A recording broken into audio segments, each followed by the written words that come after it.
Hello students, welcome to my YouTube channel. Today I discuss a vital video for class 8 subject Geography chapter 6 part 1.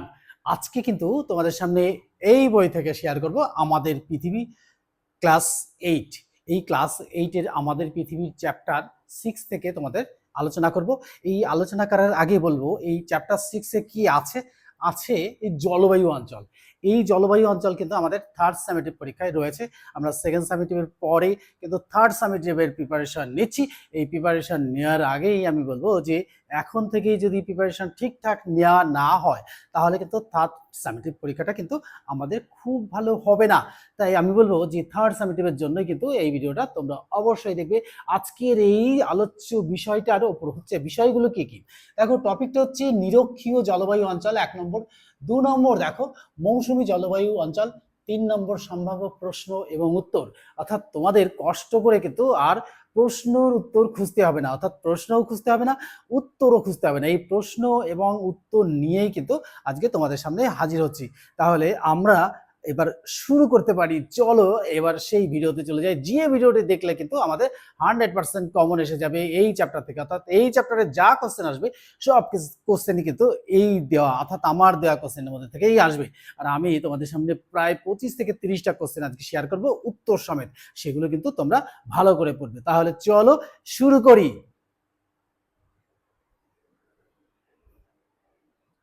দেখো এই আজকের এই আলোচ্য বিষয় হলো জলবায়ু অঞ্চল চ্যাপ্টার 6 পার্ট 1। এই জলবায়ুটা কি এটা একটু প্রথমেই জেনে নিতে হবে। আর আমি এই চ্যাপ্টারটা থেকে কিন্তু পাই টু পাই পড়বো। আর পাই টু পাই পড়ার পরে যে ধরনের কোশ্চেনগুলো তোমাদের আসতে পারে অর্থাৎ থার্ড সামেটিভে যেগুলো আসতে পারে সেই ধরনের কোশ্চেনগুলো কিন্তু তোমাদের সামনে শেয়ার করব। দেখো জলবায়ু অঞ্চল বলতে কি বলবো, দেখো কোনো অঞ্চলের অক্ষাংশগত অবস্থানের উপর তার জলবায়ু অনেকাংশে নির্ভর করে। ভূমির উচ্চতা, সমুদ্র থেকে দূরত্ব, বায়ুপ্রবাহ, সমুদ্র স্রোত বায়ুপ্রবাহকে বিশেষভাবে নিয়ন্ত্রণ করে। এবার দেখো সমুদ্র সমতল থেকে যত উপরে ওঠা যায় বায়ুর উষ্ণতা তত কমে যায়। তো আমরা জানি যে প্রত্যেক 1 কিলোমিটার উচ্চতার জন্য 3 ডিগ্রি করে টেম্পারেচার কমে যায়। তো দেখো পৃথিবীর অধিকাংশ পার্বত্য অঞ্চলের উচ্চতার সাথে সাথে জলবায়ু ও স্বাভাবিক উদ্ভিদ অঞ্চল বদলায়। তাহলে দেখো এটা বদলানোর কারণটাই হচ্ছে উচ্চতার জন্য। এবার দেখো আমরা চলে আসব যে এবার এখানে একটা কথা দিয়েছে, এই কথাটা না বললেও হয় কিন্তু তার সাথে একটু বইয়ে দিয়েছে, তো তাই আমরা একটু পড়েই নেব। যে দেখো এবার এই হিয়াদের স্কুলের সামার ক্যাম্প হয়েছিল হিমাচল প্রদেশের কুলুতে। তাহলে হিমাচল প্রদেশের কুলু একটা জায়গা, সেখানে কিন্তু হয়েছিল। তো ওদের বাসাটা যতই উপরে উঠছিল অর্থাৎ বাসটা যতই উপরে উঠছিল ততই আশপাশের ভূমিরূপ স্বাভাবিকভাবেই অর্থাৎ স্বাভাবিক উদ্ভিদ সবই বদলে যাচ্ছিল। তা বলছে যে প্রত্যেক উচ্চতা যতটা বাড়বে সেই অনুযায়ী জলবায়ুটা সেভাবে হবে আর ভূমিরূপটাও হবে পরিবর্তন হবে আর স্বাভাবিক উদ্ভিদও কিন্তু বদলে যাচ্ছিল। সবই বদলে যাচ্ছিল। সমতলের শাল সেগুনের জঙ্গল ছেড়ে ক্রমশই পাহাড়ের পাইন, লার্চ, পপলার এর ঘন বন, আরো উপরে ওই রোটাং পাস এ তো শুধু ছোট ছোট ঘাস আর বরফ। তাহলে দেখো প্রত্যেক 1 কিলোমিটার উচ্চতায় দেখো যদি এরকম 1 কিলোমিটার উচ্চতায় ওঠে তাপমাত্রা কমে যাবে আর উদ্ভিদের মাত্রা দেখো নিচে বড় বড় অঞ্চল, তাই বড় বড় গাছপালা, তারপরে ছোট, তারপরে একদম ছোট, তারপরে একদম পাহাড় চূড়া। তা ঠিক আমাদের এই চিত্রটা যদি আমরা একটু পরিবর্তন করে দেখতে পারি অর্থাৎ লক্ষ্য করে দেখতে পারি, দেখো ভূমির উচ্চতার সঙ্গে সঙ্গে জলবায়ুর পরিবর্তন হয় এবং সেই সঙ্গে স্বাভাবিক উদ্ভিদেরও কিন্তু একটা পরিবর্তন হয়। তো আমরা এই চিত্রটির মধ্যে দিয়েই দেখতে পাবো যে দেখো এখানে পাহাড় চূড়া উপরে তুহিন মরু, তারপরে তুন্দ্রা, তারপরে দেখো সরল বর্গীয়, তারপরে পর্ণমোচী উদ্ভিদ, তারপরে চির সবুজ অরণ্য আর এখানে সাবানা অরণ্য। এই হচ্ছে আসল ব্যাপার। তো দেখো এবার তোমরা কোথাও বেড়াতে গেলে সেই অঞ্চলের স্বাভাবিক উদ্ভিদের বৈশিষ্ট্য, উচ্চতা, অবস্থানের পার্থক্য, তার বিন্যাসের পরিবর্তন লক্ষ্য করে অঞ্চলটার জলবায়ুর প্রকৃতি বোঝার চেষ্টা করবে। তাহলে আমরা যদি কোথাও বেড়াতে যাই তাহলে কিন্তু আমরাও এটাই লক্ষ্য করব এবং লক্ষ্য করলেই দেখা যাবে যে এই সমস্ত জিনিসগুলো আমাদের লক্ষ্য করছি। তো পৃথিবীর বিভিন্ন অঞ্চলের উচ্চতা, বৃষ্টিপাত এক হয় না, ফলে আবহাওয়ার সামগ্রিক ধরনও বদলায়। নিরক্ষীয় কাছাকাছি নিরক্ষরেখার কাছাকাছি অঞ্চলে সারা বছর ধরেই গরম, প্রচণ্ড গরম আর প্রচুর বৃষ্টি। আর এই উষ্ণ আর্দ্র জলবায়ু উদ্ভিদের দ্রুত বৃদ্ধির জন্য অত্যন্ত অনুকূল। তাহলে আমরা বুঝতেই পারছি যে উদ্ভিদের বৃদ্ধির জন্য এটা কিন্তু অত্যন্ত অনুকূল হয়ে যায়। এবার দেখো, ফলে বিশাল অঞ্চল জুড়ে ঘন গভীর চিরসবুজ অরণ্য, নিরক্ষীয় বৃষ্টি অরণ্য সৃষ্টি হয়েছে। আবার দেখো, এরই পাশাপাশি দেখো আবার ক্রান্তীয় অঞ্চলে কোথাও বৃষ্টির অভাবে ছোট ছোট ঘাস ও তৃণভূমি, সাভানা, কোথাও বা রুক্ষ মরুভূমি। তা দেখো, আমরা এইগুলো লক্ষ্য করব। এই দেখো নিচের চিত্রের মধ্যে চিরসবুজ অরণ্য, দেখো ঘন অরণ্য। আবার দেখো ক্রান্তীয় পর্ণমোচী অরণ্য, এখানটায় ভূমধ্যসাগর ও তীরবর্তী অঞ্চল, এই অঞ্চলে কিন্তু এরকম গাছপালাই হয়। সাভানা অঞ্চলের গাছপালা দেখো, আর মেরু অর্থাৎ মরু অঞ্চলের গাছপালা দেখো শুধু বালু আর বালু, আর মাঝে মাঝে ছোট ছোট গাছ। তো দেখো, আবার এই মেরুবৃত্ত অঞ্চলে তুন্দ্রা জলবায়ুতে শুধু ছোট ছোট ঘাস আর গুল্ম জন্মায়, কারণ প্রায় সারা বছরই এখানে উষ্ণতা হিমাঙ্কের নিচে নেমে থাকে। তাহলে এই সমস্ত কারণে অর্থাৎ উচ্চতা বৃদ্ধির জন্যই কিন্তু এগুলো সম্ভব হয়েছে। এবার চলে আসবো আমরা, দেখো যে কোনো একটি জলবায়ু অঞ্চল অর্থাৎ ক্লাইমেট জোন, জলবায়ুর উপাদান মূলত উষ্ণতা, বৃষ্টিপাত, এর বৈশিষ্ট্য, প্রকৃতি সমধর্মী হয়। বিভিন্ন জলবায়ু অঞ্চলে মৃত্তিকা, স্বাভাবিক উদ্ভিদ, জীব বৈচিত্র্য, এমনকি মানুষের জীবনযাত্রার তাৎপর্যও কিন্তু পার্থক্য লক্ষ্য করা যায়। তো আমরা মানচিত্রে কোনো জলবায়ু অঞ্চলকে অন্য জলবায়ু অঞ্চল থেকে সূক্ষ্ম রেখার মাধ্যমে আলাদা করেও দুটো জলবায়ুর অঞ্চলের মধ্যে সাধারণত একটা পরিবর্তনশীল অঞ্চল কিন্তু থেকেই যায়। তো সেখানে একটা অঞ্চলের বৈশিষ্ট্য ধীরে ধীরে অপর অঞ্চলে মিশে যায়। তো দেখো, আমরা এটা লক্ষ্য করেছি। এবার আমাদের এইটা গোটা হচ্ছে আমাদের পৃথিবী, উত্তর আর দক্ষিণ মেরুটা কিন্তু কিছুটা চাপা, জাস্ট লাইক অ্যান অরেঞ্জ। তো অনেকে বলে এটা পেয়ারার মতো দেখতে, অনেকে বলে এটা কিসের মতো দেখতে, একটা কমলা লেবুর মতো দেখতে। তবে দেখো, পেটটা চাপা, একটু কমলা লেবুর মতোই দেখতে, কিন্তু কমলা লেবুর এই পোর্শনটা অর্থাৎ এই পোর্শনটা একটু চাপা, এখানে একটু চাপা। তাহলে এই চিত্রটা আমাদের কিন্তু মাথার মধ্যে রাখতেই হবে। আর এই দুটো অঞ্চলে কিন্তু অর্থাৎ বরফ জমে রয়েছে দুটো মেরুতে। আর দেখো, এখানের এই যে গোটা পৃথিবীটা থেকে, এটা হচ্ছে গোটা পৃথিবীর একটা চিত্র। এই চিত্রের মধ্যে দিয়ে আমরা যদি আমাদের দেশকে খুঁজে পাই, তাহলে এমন করে খুঁজলে আমরা পাবো না। আমাদের দেশ কোথায়? আমাদের দেশটা হচ্ছে পূর্ব দিকে। দেখো, এই দেখো, এটা এশিয়া মহাদেশের পূর্ব দিকে। এই দেখো এশিয়া মহাদেশ, এটা গোটাটা এশিয়া মহাদেশ, এটা হচ্ছে পূর্ব দিকে, এইটা হচ্ছে ভারতবর্ষ, এই পোর্শনটা ভারতবর্ষ, এটাই ভারতবর্ষ।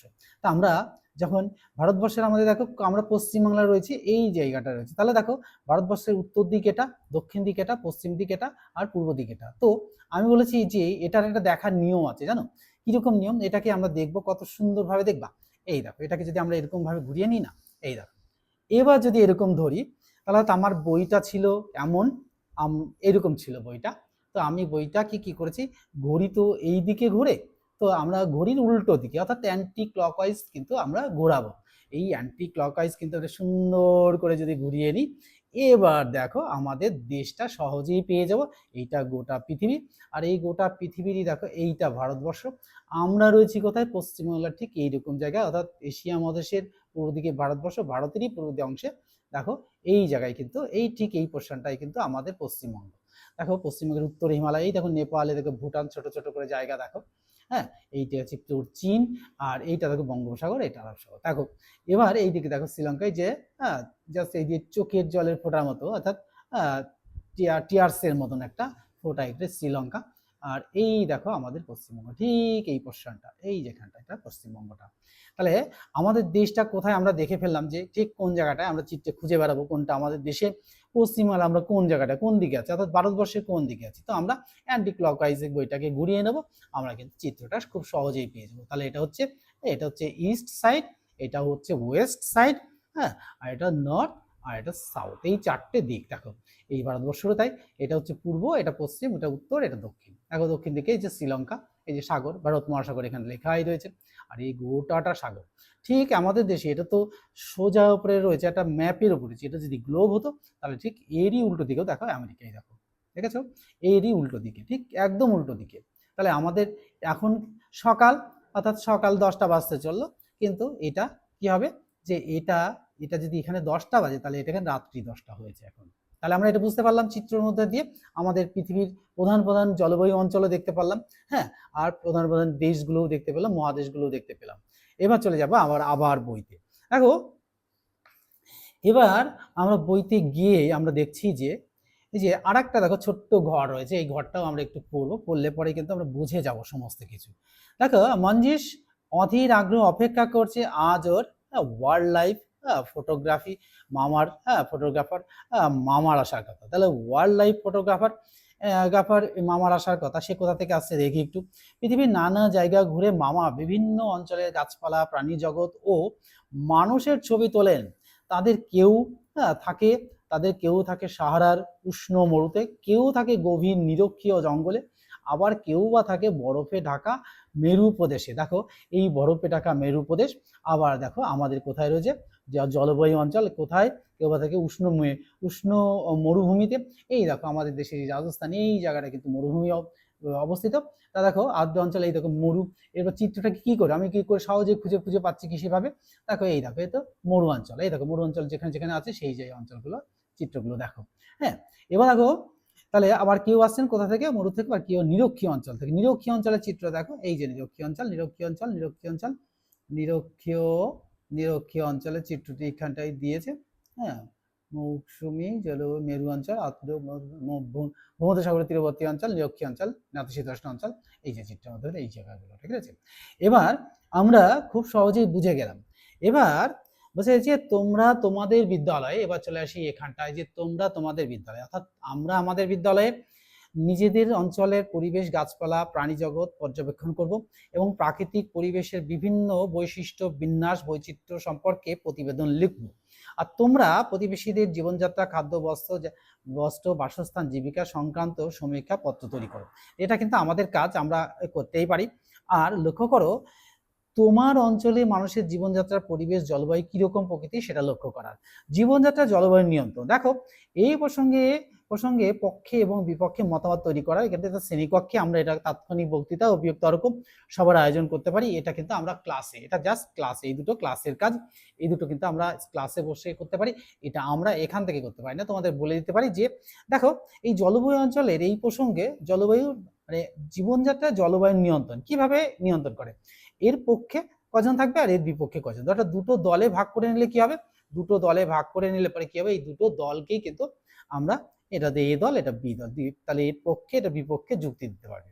তাহলে এই যুক্তির মধ্যে দিয়ে কিন্তু আমরা এই জলবায়ুর মানে জীবনযাত্রা, জলবায়ু নিয়ন্ত্রণ অর্থাৎ জলবায়ুর ভূমিকা কি সেটা বুঝতে পারবো। এবার চলে আসবো আমরা এই আর্দ্র জলবায়ু অঞ্চল, নিরক্ষীয় জলবায়ু অঞ্চল অর্থাৎ উষ্ণ আর্দ্র জলবায়ু, এই জায়গায় দেখো নিরক্ষীয় অঞ্চল, অর্থাৎ নিরক্ষীয় অঞ্চলটা আমরা দেখেছি যে নিরক্ষীয় অঞ্চলের জলবায়ু, হ্যাঁ ঠিক আছে। এবার দেখো যে এই নিরক্ষীয় জলবায়ু অঞ্চল, নিরক্ষীয় উষ্ণ আর্দ্র জলবায়ু অঞ্চলে সারা বছর অত্যধিক উষ্ণতা ও প্রচুর বৃষ্টিপাতের কারণে গভীর অরণ্য সৃষ্টি হয়, অর্থাৎ যেমন বৃষ্টি সেমন তাপ। এই কারণে এই অঞ্চলকে নিরক্ষীয় বৃষ্টি অরণ্য বলা হয়। এটা কিন্তু ভেরি ইম্পর্টেন্ট কোশ্চেন। তারপরে দেখো অবস্থান, নিরক্ষরেখার দুই পাশে সাধারণত 5 ডিগ্রি থেকে 10 ডিগ্রি উত্তর ও দক্ষিণ অক্ষাংশের মধ্যে অবস্থিত অঞ্চলকে এই জলবায়ু দেখা যায়। তাহলে কোথায় দেখা যায়, আফ্রিকার কঙ্গো ও জাইরে নদীর অববাহিকা, দক্ষিণ আমেরিকার আমাজন নদী অববাহিকা, দক্ষিণ পূর্ব এশিয়ার ইন্দোনেশিয়া, মালয়েশিয়া, ফিলিপাইন্স, ভারতের দক্ষিণ পশ্চিম অঞ্চল, শ্রীলঙ্কার দক্ষিণ অংশ, কলম্বিয়ার পশ্চিম উপকূল, মাদাগাস্কারের পূর্বাংশ এবং মধ্য আমেরিকার পানামা, কোস্টারিকা, ক্যারিবিয়ান দ্বীপপুঞ্জের কিছু অঞ্চল এই জলবায়ু অঞ্চলের অন্তর্গত। এবার দেখো এখানে নিরক্ষীয় বৃষ্টি অরণ্য, এই যে আমরা চিত্রের মধ্যে দেখতে পাচ্ছি গোটা পৃথিবীর এই যে অঞ্চলগুলো আমাদের নিরক্ষীয় অঞ্চলে বৃষ্টি অরণ্য, সেইগুলো কিন্তু এখানে লক্ষ্যই করা যাচ্ছে, ভারতবর্ষে কিছুটা আছে। এবার এই জলবায়ুর কিছুটা বৈশিষ্ট্য দেখো, এই উষ্ণতা এই অঞ্চলে সারা বছর সূর্য রশ্মি লম্বভাবে পড়ে, ফলে উষ্ণতার সার সবসময় বেশি থাকে, অর্থাৎ গড় উষ্ণতা থাকে 27 ডিগ্রি সেলসিয়াস থেকে বার্ষিক উষ্ণতা 25 ডিগ্রি সেলসিয়াস থেকে 30 ডিগ্রি।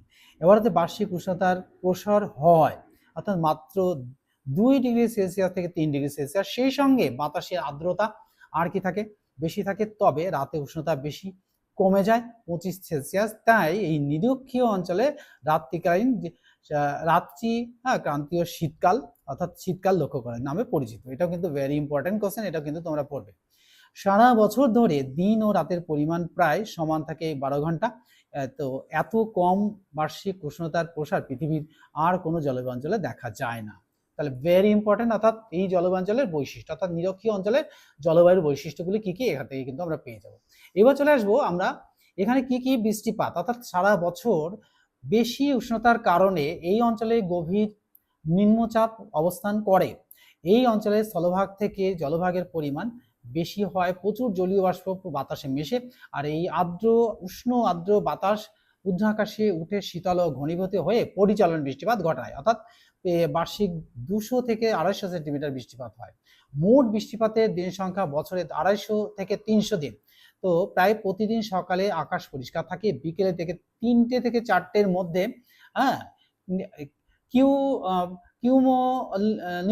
কিউমুলোনিম্বাস মেঘে আকাশে ঢেকে যায়, আজ বজ্র বিদ্যুৎ সহ প্রবল ঝড় বৃষ্টি হয়। একে এই 4 o'clock রেন বলা হয়। এটা কিন্তু ভেরি ইম্পর্টেন্ট। 4 o'clock কি, এই 4 o'clock সম্পর্কে টিকা লেখো। আবার দেখো রাত্রিকালে আকাশ মেঘমুক্ত হয়ে তাপমাত্রা কিছুটা কমে যায়। এই জলবায়ু অঞ্চলে নিরক্ষীয় নিম্নচাপ বলয় অর্থাৎ আর্দ্র ক্রান্তীয় অভিসরণ অঞ্চল অর্থাৎ ITCZ দ্বারা প্রবাহিত। এটা কিন্তু একটা অ্যাব্রিভিয়েশন হিসাবে আসতে পারে তোমাদের। এবার আসবো আমরা জীব বৈচিত্র্য। দেখো এখানে স্বাভাবিক উচ্চতা অর্থাৎ স্বাভাবিক উদ্ভিদ অর্থাৎ নিরক্ষীয় অরণ্যের স্তর বিন্যাস অর্থাৎ সর্বোচ্চ স্তর, চাঁদুয়া স্তর আর মধ্যবর্তী স্তর, 3টে স্তরে কিন্তু ভাগ করা হয়েছে। দেখো এই অরণ্যে সারা বছর গাছে সবুজ পাতা থাকে, ফুল ফোটে, ফল ধরে, তাই চিরসবুজ অরণ্য বলা হয় এই অঞ্চলটাকে। ব্রাজিলের আমাজন নদীর অববাহিকা ক্রান্তীয় সেলভা অরণ্য নামে পরিচিত। এই অরণ্যে rosewood, Brazil nut, iron wood, বাঁশ গাছ দেখা যায়। জাইরে কঙ্গো নদী অববাহিকা অঞ্চলে mahogany, rubber, palm, cocoa, cinchona গাছের প্রাধান্য লক্ষ্য করা যায়। দেখো দক্ষিণ পূর্ব এশিয়া নিরক্ষীয় অঞ্চলে শাল, সেগুন, আবলুস, রাবার ইত্যাদি দেখা যায়। উপকূলীয় অঞ্চলে প্রচুর নারকেল ও তাল গাছ জন্মায়। এটা কিন্তু এখান থেকে এইটুকু কিন্তু স্বাভাবিক উদ্ভিদ। এটা কিন্তু ভেরি ইম্পর্টেন্ট কোশ্চেন আসবে, তোমাদের সামনে শেয়ার করে দেবো। এই অরণ্যের প্রধান উপজাতি গাছপালা অর্থাৎ প্রজাতির গাছ পাশাপাশি জন্মায়। ব্রাজিলের বৃষ্টি অরণ্য 2 বর্গ কিমি অঞ্চল জুড়ে গড়ে প্রায় 3000 প্রজাতির গাছ এই ব্রাজিলের এই অরণ্যের বৃষ্টি অরণ্যে রয়েছে। পৃথিবীর আর কোনো অরণ্যে এত প্রজাতির গাছ দেখা যায় না। তাহলে বুঝতেই পারছো একই অরণ্যে 300 প্রজাতির গাছ, আর গাছগুলো শক্ত কাঠ, ভারী গুড়ি, লম্বা মোটা, আর পাতাগুলো বেশ চওড়া, আর গাছগুলো এমন ঠাসাঠাসি ভাবে থাকে যে অরণ্যের উপর চাঁদোয়ার মতো কিন্তু ঢেকে থাকে। এর মধ্যে দিয়ে সূর্যের আলো অরণ্যের তলদেশে পৌঁছতেই পারে না। তাহলে দেখো এই সমস্ত অরণ্যে আমাদের এখানে যেমন রোদ উঠলে পরে কি হয়, রোদের আলো মাটিতে এসে গাছের তলায় দাঁড়ালে দেখা যায়, কিন্তু ওখানে দেখো এত ঘন গাছপালা যে সেই ঘনত্বের জন্য কিন্তু কি হয়, এই যে চাঁদোয়া স্তর এখানে কিন্তু এইখান থেকে এই নিচের স্তরে কিন্তু আর সূর্যের আলো পৌঁছতেই পারে না। সেই কারণে নিচের অঞ্চলে যদি পৌঁছতে আলো না পারে তাহলে সেই সমস্ত জায়গাগুলো স্যাঁতসেঁতে হয়ে যায়। আবার এই স্যাঁতসেঁতে হওয়ার কারণে অন্ধকার তলদেশে নানা লতা গুল্ম পরগাছা গজিয়ে দুর্গম হয়ে ওঠে।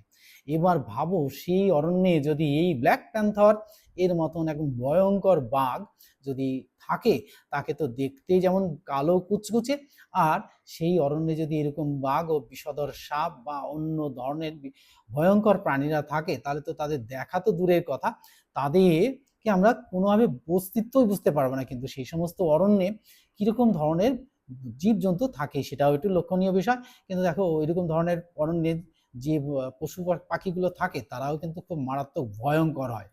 তো দেখো বন্য প্রাণ, ঘন ও দুর্ভেদ্য অরণ্য, গাছে চড়তে পারে এমন পশু পাখি জীবজন্তুর আধিক্য এখানে লক্ষ্য করা যায়। বাঁদর, গরিলা, শিম্পাঞ্জি, ওরাংওটাং এরা সবাই কিন্তু ওখানে থাকে। এছাড়া সাপ, পাখি, বিষাক্ত কীটপতঙ্গ দেখা যায়। আর অরণ্যের তলদেশে হরিণ, গন্ডার, হাতি, জেব্রা ও নদী জলাশয়ে প্রচুর কুমির ও জলহস্তী রয়েছে।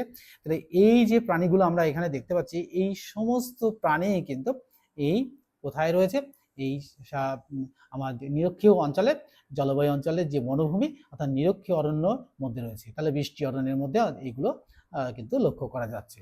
তাহলে দেখো এখানে চিতাবাঘ, অ্যানাকোন্ডা, দেখো অ্যানাকোন্ডার মতন ভয়ঙ্কর সাপ, গরিলা, তারপরে দেখো সোনালী বানর, টোকান, এই ধরনের সমস্ত প্রাণীরা কিন্তু এই অরণ্যের মধ্যে রয়েছে।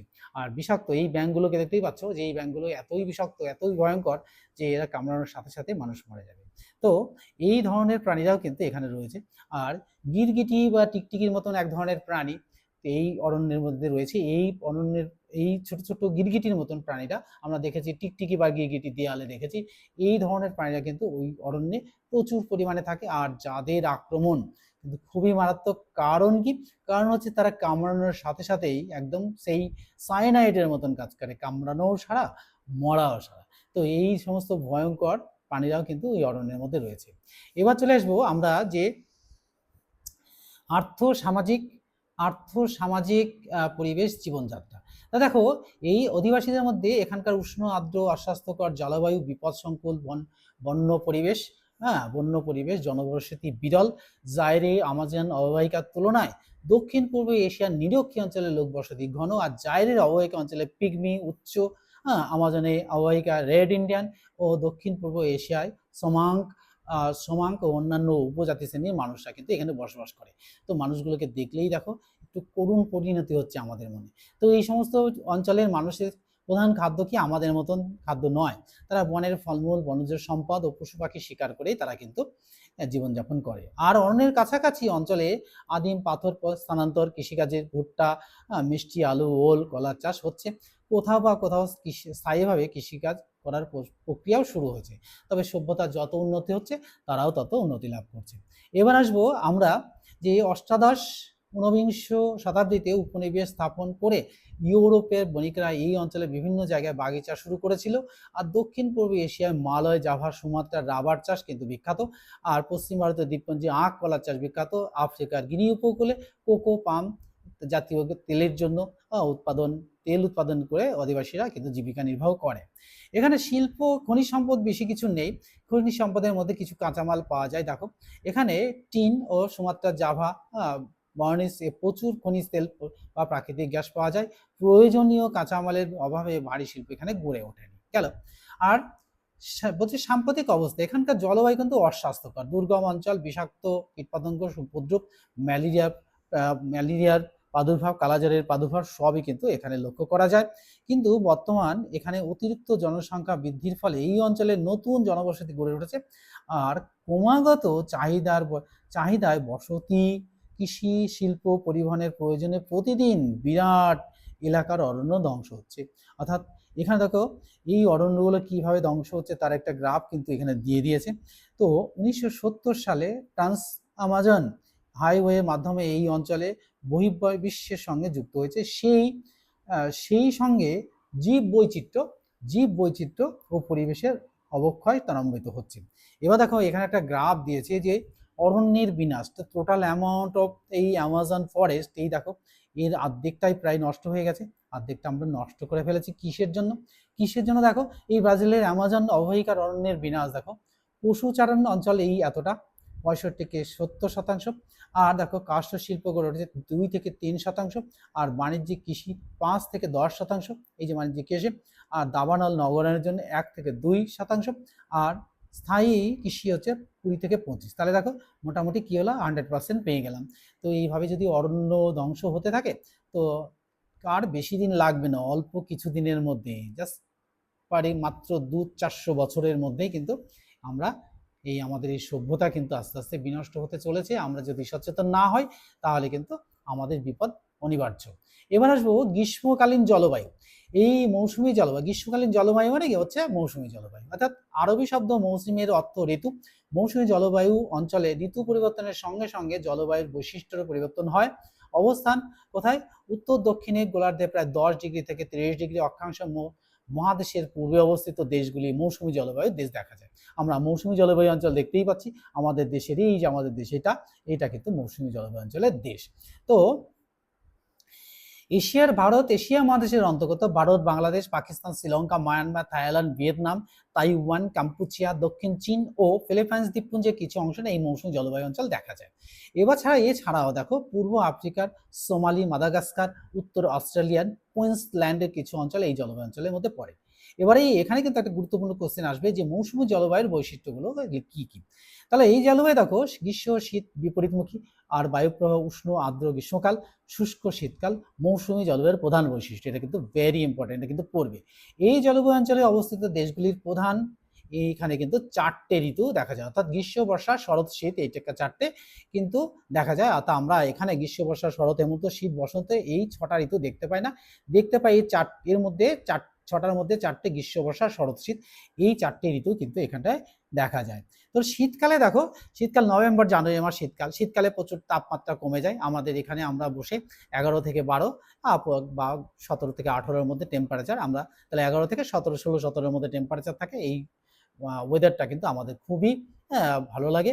উত্তর পূর্বের অবস্থানটা দেখো, উত্তর পূর্ব আয়ন বায়ু দক্ষিণ পূর্ব এশিয়ার উত্তর পূর্ব মৌসুমী বায়ু রূপে প্রবাহিত হয়। এর প্রভাবে সারা ভারতে বৃষ্টি না হলেও করমণ্ডল উপকূলে, আন্দামান নিকোবর দ্বীপপুঞ্জের এবং শ্রীলঙ্কায় বৃষ্টিপাত হয়। আর পশ্চিমী ঝঞ্ঝার জন্য উত্তর পশ্চিম ভারতে পাকিস্তানের কিছু অংশে তুষারপাত হয়। আর প্রাক মৌসুমী গ্রীষ্মকাল মার্চ মাস, দেখো মার্চ থেকে মে গ্রীষ্মকালীন তাপমাত্রা 30°C, তবে মাঝে মাঝে তাপমাত্রা বেড়ে 38 থেকে 42 পর্যন্ত হয়ে লক্ষ্য করা গেছে এবারে। তো অত্যাধিক উষ্ণতার কারণে স্থলভাগের উপর নিম্নচাপ তৈরি হয়। আর মার্চ এপ্রিল মাসে বাংলাদেশ, অসম, মায়ানমার কিছুটা অংশ এখানে বৃষ্টিপাত হয় এই মৌসুমী বায়ুর কারণে এবং নিম্নচাপের প্রভাবে। তো আমরা কিন্তু এখানে বর্ষাকালও লক্ষ্য করছি। বর্ষাকালে আরব বঙ্গোপসাগর থেকে দক্ষিণ পশ্চিম মৌসুমী বায়ু ভারতীয় উপমহাদেশে প্রবেশ করার সঙ্গে সঙ্গে আকস্মিক প্রচণ্ড বৃষ্টিপাত শুরু হয়, একে মৌসুমী বৃষ্টিপাত বলা হয়। এবার দেখো শরৎকাল, দেখো সেপ্টেম্বর থেকে অক্টোবর মাস। আর এখানে দেখো আরেকটা কোশ্চেন এখানে লক্ষ্য করা যাচ্ছে, চেরাপুঞ্জির এই যে মৌসুমী নামে বছরে প্রায় 12,000 সেমি বৃষ্টিপাত হয়। এটা কিন্তু আমাদের মেঘালয়ের চেরাপুঞ্জির মৌসিনরাম গ্রামের গড় বৃষ্টিপাত বছরে কিন্তু 1200 সেমি। এবার দেখো শীতকাল অর্থাৎ শরৎকাল, সেপ্টেম্বর অক্টোবর মাসে আমাদের এখান থেকে শীতকাল লক্ষ্য করা যায়। অর্থাৎ সেপ্টেম্বর আমাদের প্রায় চলে এসে, সেপ্টেম্বর অক্টোবর শরৎকালে, আমরা এই শরৎকালে আমাদের এখানে দুর্গাপুজোর উৎসব মেতে উঠি আমরা। আর মৌসুমী বায়ুর প্রত্যাবর্তনের সাথে সাথে আবহাওয়া ধীরে ধীরে শীতকালীন অবস্থার দিকে চলে যায় এবং বঙ্গোপসাগরে গভীর নিম্নচাপ তৈরি হলে বজ্র বিদ্যুৎ সহ মাঝে মাঝে বৃষ্টিপাত হয়। এবার দেখো জীব বৈচিত্র্য, স্বাভাবিক উদ্ভিদ এখানে নিরক্ষীয় অঞ্চলে গভীর চির সবুজ অরণ্য দেখা যায়। আর এখানে এই বনভূমিতে পর্ণমোচী শুষ্ক শীতকাল পাতাঝরা গাছও দেখা যায়। আর প্রাকৃতিক উদ্ভিদের প্রাধান্য লক্ষ্য করা যায়। আর এখানে বৃষ্টিপাত 200 সেমি, আর মাঝে মাঝে বৃষ্টিপাত হয় 100 থেকে 200 সেমি। আর এইখানটার অরণ্য অঞ্চলে শাল, সেগুন, শিমুল, পলাশ, শিরীষ, মহুয়া ইত্যাদি গাছগুলো জন্মায়। এবার চলে আসবো আমরা শুষ্ক অঞ্চলে, বৃষ্টিপাত 150 থেকে 100 সেমি। এখানে ফণিমনসা, বাবলা, ক্যাকটাস জাতীয় কাটা ঝোপঝাড় দেখা যায়। উপকূল অঞ্চলে সুন্দরী গরান, গেওয়া গাছের মরুভূমি দেখা যায়। এটা সাধারণত ম্যানগ্রোভ অরণ্যের উদ্ভিদ। আমরা আমাদের দক্ষিণ 24 পরগনায় গেলে কিন্তু আমরা এই সুন্দরবন অর্থাৎ ম্যানগ্রোভ অরণ্য, এই যে আমাদের ম্যানগ্রোভ অরণ্য, এই ম্যানগ্রোভ অরণ্যের প্রধান গাছগুলি কি কি? সুন্দরী গরান, গেওয়া, হেতাল, গোলপাতা ইত্যাদি হচ্ছে এইখানকার প্রধান গাছ। তো এই অরণ্য অঞ্চলেই অনেক প্রাণীও দেখা যায়, অর্থাৎ বন্য প্রাণীদের মধ্যে আমরা লক্ষ্য করব যে এখানে হাতি, গন্ডার, চিতা, হরিণ, নেকড়ে, ভাল্লুক, বন শিয়াল, হায়না, সাপ প্রভৃতি ছাড়াও বিশেষ ধরনের বাঘ সুন্দরবন, অর্থাৎ সুন্দরবন রয়্যাল বেঙ্গল টাইগার, সিংহ আর গুজরাটের গির অরণ্যে এটা চলে যাচ্ছে অন্য কিছুতে। এবার এই যে প্রাণীগুলো আমরা কিন্তু এই ম্যানগ্রোভ অরণ্যে কিন্তু দেখতে পাবো। তো পৃথিবীর কোথাও এইরকম ম্যানগ্রোভ অরণ্য আর কোথাও নেই। তো আমাদের সুন্দরবন এই ম্যানগ্রোভ অরণ্য যেমন সৌন্দর্যের দিক থেকে, প্রাকৃতিক বৈচিত্র্যের দিক থেকে কিন্তু গুরুত্বপূর্ণ ভূমিকা পালন করেছে। এছাড়াও এই ম্যানগ্রোভ অরণ্য আছে বলে আমাদের দক্ষিণ 24 পরগনার অঞ্চল তথা বাংলাদেশের কিছু অংশ কিন্তু এই সামুদ্রিক তুফান বা ঝড়, টর্নেডো বা এই যে ঝড়গুলো হয় তা কিন্তু রক্ষা করে এই ম্যানগ্রোভ অরণ্য। এবার চলে আসবো আর্থসামাজিক জীবন, পরিবেশ ও জীবনযাত্রা। তো কৃষিজ ফসল, দেখো মৌসুমী জলবায়ু অঞ্চলে পৃথিবীর শ্রেষ্ঠ কৃষিজ ফসল অঞ্চল। এখানে ধান, পাট উৎপন্ন হয়। অনুকূল জলবায়ু উর্বর এবং এই অঞ্চলে কৃষিজ ফসল অত্যন্ত উপযুক্ত। এবং ধান, পাট, গম, আখ, তুলা, তৈলবীজ, চা, কফি, রাবার এই অঞ্চলের প্রধান ফসল। এছাড়াও আম, জাম, কাঁঠাল, লিচু, কলা, আনারস, পেয়ারা প্রভৃতি এই অঞ্চলের প্রধান ফসল। খনিজ সম্পদ বলতে, হ্যাঁ খনিজ সম্পদ এখানে আছে কয়লা, লোহা, তামা, ম্যাঙ্গানিজ, বক্সাইড, খনিজ তেল প্রচুর পরিমাণে পাওয়া যায়। বড় শিল্প হিসাবে এখানে পাট শিল্প, কার্পাস শিল্প, লৌহ ইস্পাত শিল্প, চা শিল্প গড়ে উঠেছে। অর্থাৎ আমাদের কৃষি প্রধান দেশ, এখানে লৌহ আর শিল্প গড়ে উঠেছে। আর লৌহ ইস্পাত শিল্প গড়ে উঠেছে, চা শিল্প গড়ে উঠেছে। আর কৃষিজ ফসলের উপর নির্ভর করে কার্পাস শিল্প, পাট শিল্প, কিন্তু এই তিনটি শিল্প কিন্তু কৃষির উপর নির্ভর করে গড়ে উঠেছে। আবার দেখো এই পরিবহন দেখো মৌসুমী জলবায়ু অঞ্চলে অধিকাংশ ভূপ্রকৃতি কিন্তু অধিকাংশ অঞ্চলটাই কিন্তু সমতল। এই সমতল অঞ্চলে কিন্তু কি হয়, সড়কপথ রেলপথ তৈরি করা খুব সহজ হয়। আর জলপথ আকাশপথ সব ধরনের পরিবহন ব্যবস্থায় এখানে উন্নতি লাভ করেছে। জনবসতি দেখো অনুকূল পরিবেশ অর্থাৎ মৌসুমী জলবায়ু অঞ্চলে প্রচুর মানুষ বসবাস করে। এখানে মাটি উর্বর আর এখানে কৃষিজ সমৃদ্ধি লাভ করেছে, কৃষিতে সমৃদ্ধি লাভ করেছে। আর উন্নত পরিবহন ব্যবস্থার মাধ্যমে মৌসুমী জলবায়ু অঞ্চলে পৃথিবীর সর্বাধিক জনবহুল অঞ্চল বলে পরিচিত। তো এই মৌসুমী জলবায়ু অঞ্চলের অন্তর্গত যে রাজ্যগুলো রয়েছে, যেমন তার মধ্যে দেখো কলকাতা দেখলে যে বড় বড় শহরগুলো রয়েছে, এই শহরগুলো হচ্ছে Delhi, Kolkata, Mumbai, Chennai, Shanghai, Dhaka, Rangoon, Bangkok, Phnom Penh এর মতো বড় বড় জনবহুল শহর এই অঞ্চলে রয়েছে। আর এখানে এই স্বাভাবিক ভবিষ্যৎ সম্ভাবনা অর্থাৎ অনুকূল জলবায়ু, কৃষির বনজ খনিজ সম্পদের প্রাচুর্য থাকায় এই অঞ্চলে উন্নত পরিকাঠামো, প্রযুক্তি, আধুনিক শিল্প স্থাপনের মাধ্যমে দ্রুত উন্নতির বিকাশ উজ্জ্বল সম্ভাবনা আছে। তাই আমরা এই উজ্জ্বল সম্ভাবনার দিকে তাকিয়ে কিন্তু আমরা এইগুলো দেখতে পাচ্ছি। দেখো কলকাতা, দেখো শহরটা দেখেই মনে হচ্ছে, দেখে কলকাতার চিত্রটা দেখেই বোঝা যায়। আর দিল্লি দেখো রাজধানী শহর, তুমি দেখতেই পাচ্ছ তোমরা যে কত বাড়ি আর কত মানুষ যেখানে বসবাস করে। আর ঠিক তারই পাশাপাশি ব্যাংকক, দেখো এখানে একটু উন্নত ধরনের বাড়ি, একটু প্রযুক্তিটা অন্য ধরনের, অর্থাৎ নতুন প্রযুক্তির তৈরি। দেখো এটা আগে, তারপরে এটা, তারপরে এটা। তারপর দেখো এই ব্যাংককও কিন্তু এই তিনটি শহর কিন্তু সবচেয়ে গুরুত্বপূর্ণ শহর হচ্ছে এই মৌসুমী জলবায়ু অঞ্চলের তিনটি শহর। তাহলে আমরা এইটুকুই আজকে পড়বো। এইটুকু পড়ার মধ্যে থেকে আর একটা পার্ট এই চ্যাপ্টার থেকে হবে, অর্থাৎ জলবায়ু চ্যাপ্টার থেকে আর একটা পার্ট হবে। আর একটা পার্টও কিন্তু তোমাদের সামনে শেয়ার করব। আর তার আগে বলবো, এইটুকু পড়ার মধ্যে যে কোশ্চেনগুলো আমরা পেয়েছি সেই কোশ্চেনগুলো তোমাদের সাথে শেয়ার করব। আর শুধু কোশ্চেন শেয়ার নয়, কোশ্চেনের সাথে সাথে কিন্তু উত্তরটাও শেয়ার করব। আর এই উত্তরগুলো প্রশ্ন আর উত্তরগুলো কিন্তু আমাদের থার্ড সামেটিভ পরীক্ষায় কিন্তু খুবই গুরুত্বপূর্ণ ভূমিকা পালন করবে। তাই আমরা এই কোশ্চেনগুলো শেয়ার করবো। দেখো এই কোশ্চেনগুলো আমি তোমাদের সামনে শেয়ার করার আগে বলবো একটা স্ক্রিনশট তুলে নিতে। সুন্দর করে আমি বই খাতাটাকে সুন্দর করে ধরেছি, তাহলে কি হবে, তোমরা পড়তে পারবে কোশ্চেন উত্তরগুলো। ঠিক আছে, তাহলে দেখো এবার শুরু করি। দেখো এই কোশ্চেনগুলো কি কি। দেখো অধ্যায় 6 জলবায়ু পার্ট 1। প্রশ্ন 1 নম্বর হচ্ছে, সমুদ্র সমতল থেকে যত উপরে ওঠা যায় তত কি তাপমাত্রা বাড়ে না কমে? হ্যাঁ, অর্থাৎ উষ্ণতা তত বাড়ে না, তত কমে। তাহলে কমে। দেখো 2 নম্বর, ভূমির উচ্চতার সঙ্গে সঙ্গে কি জলবায়ুর পরিবর্তন এবং স্বাভাবিক উদ্ভিদের পরিবর্তন লক্ষ্য করা যায়? হ্যাঁ, যায় তো। হ্যাঁ, জলবায়ু আর স্বাভাবিক উদ্ভিদের কিন্তু এই বৈচিত্র্য কিন্তু লক্ষ্য করা যায়, অর্থাৎ পার্থক্য লক্ষ্য করা যায়। মেরুবৃত্ত অঞ্চলের তুন্দা জলবায়ুতে কোন কোন উদ্ভিদ দেখা যায়? এখানে ছোট ছোট ঘাস ও গুল্ম জাতীয় উদ্ভিদ জন্মে। 4 নম্বর কোশ্চেন দেখো, চিরসবুজ অরণ্য দেখা যায় কোন অঞ্চলে? অর্থাৎ নিরক্ষীয় বৃষ্টি অরণ্যে চিরসবুজ বনভূমি দেখা যায় বা বৃষ্টি অরণ্য দেখা যায়। 5 নম্বর দেখো, সাভানা তৃণভূমি অরণ্য দেখা যায় কোন অঞ্চলে? অর্থাৎ ক্রান্তীয় অঞ্চলে। এটা গুরুত্বপূর্ণ কোশ্চেন। 6 নম্বর কোশ্চেন দেখো, উষ্ণ ও আর্দ্র জলবায়ু অঞ্চলে জীবন প্রধান অরণ্যটির নাম কি? অর্থাৎ অর্থাৎ উষ্ণ ও আর্দ্র জলবায়ু অঞ্চলের প্রধান অরণ্যটির নাম কি? এটা কি? এটা আমরা কিন্তু এখান থেকে পেয়ে যাব, নিরক্ষীয় বৃষ্টি অরণ্য।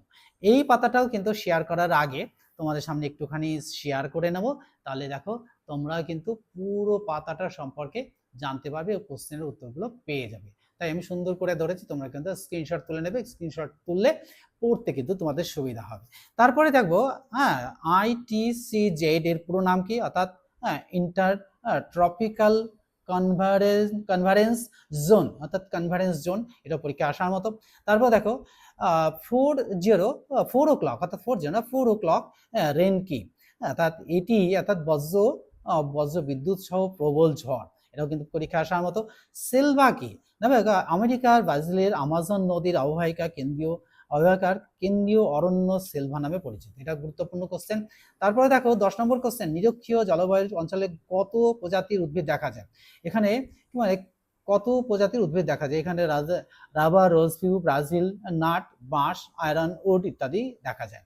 এবার দেখো 11 নম্বর কোশ্চেন, নিরক্ষীয় জলবায়ু অঞ্চলের প্রধান প্রাণীগুলি কি কি? দেখো এখানে বাঁদর, গরিলা, চিম্পাঞ্জি, ওরাংওটাং, হরিণ, গন্ডার, হাতি ইত্যাদি প্রাণীগুলোকে দেখা যায়।